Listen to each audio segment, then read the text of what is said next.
கருடன் விஷ்ணுவை பார்த்து, பிரபுவே, பிதுர்களுக்கு எங்களைப் போன்ற உடம்பு இல்லை. அப்படியிருக்க நாம் சமர்ப்பிக்கும் பிண்டங்களை, உணவை அவர்கள் ஏற்றுக்கொள்கிறார்கள் என்று சொல்வது எப்படி பொருந்தும் என்று கேட்க விஷ்ணு விடை கூறினார். கருடா, பிதுர்களுக்கு பூமியில் உள்ளவர்களைப் போல உடம்பு இல்லை என்பது உண்மைதான். ஆனால் சிரார்த்தச் சடங்கில் பிராமணர்களை அழைத்து உணவு பரிமாறுகிறார்கள் அல்லவா? வருகின்ற பிதுர்கள் இந்த பிராமணர்களின் உடம்பில் புகுந்து உணவை ஏற்றுக்கொண்டு போய் விடுகிறார்கள். ராமன் சிரார்த்தச் சடங்கு செய்த கதையை உனக்குச் சொல்கிறேன், கேள். ராமன், இலக்குவன், சீதை ஆகிய மூவரும் காட்டில் இருக்கும் பொழுது தசரதன் இறந்துவிட்ட செய்தி ராமனுக்கு கிட்டியது. அப்பொழுது எளிய உணவை சமைத்து முனிவர்களை அழைத்து அவர்களுக்கு உணவு கொடுக்கத் தயாரானான் ராமன். முனிவர்கள் உண்ண அமர்ந்தவுடன் பரிமாற வேண்டிய சீதை எங்கும் காணப்படவில்லை.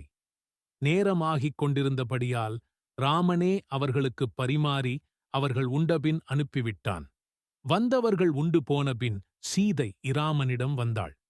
பரிமாற வேண்டிய நீ எங்கே போய்விட்டாய் என்று ராமன் கேட்டான். இங்குள்ள முனிவர்களைத்தான் நீங்கள் அழைத்தீர்கள். அவர்கள் தாம் வருகிறார்கள் என்று நினைத்திருந்தேன். ஆனால் உட்கார்ந்திருந்தவர்களை பார்த்தவுடன் அதிர்ச்சி அடைந்தேன். என்னுடைய மாமனார், அவர் தகப்பனார், அவருடைய தகப்பனார் ஆகிய மூவரும் வந்து உட்கார்ந்து திருந்தார்கள். மாமன்மாரின் எதிரே இந்த மரவுரியை கட்டிக்கொண்டு வர வெட்கமாக இருந்தது.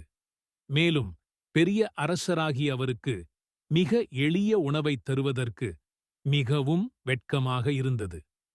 அதனால்தான் ஓடி ஒளிந்து கொண்டேன் என்று சொன்னாள். நம்முடைய பிதுர்கள், நாம் அழைக்கும் விருந்தினர்கள் உடம்பில் புகுந்து கொண்டு நாம் அளிக்கும் உணவை உட்கொள்ளுகிறார்கள் என்பதை நீ தெரிந்து கொள்ள வேண்டும் என்று கூறி முடித்தார் விஷ்ணு.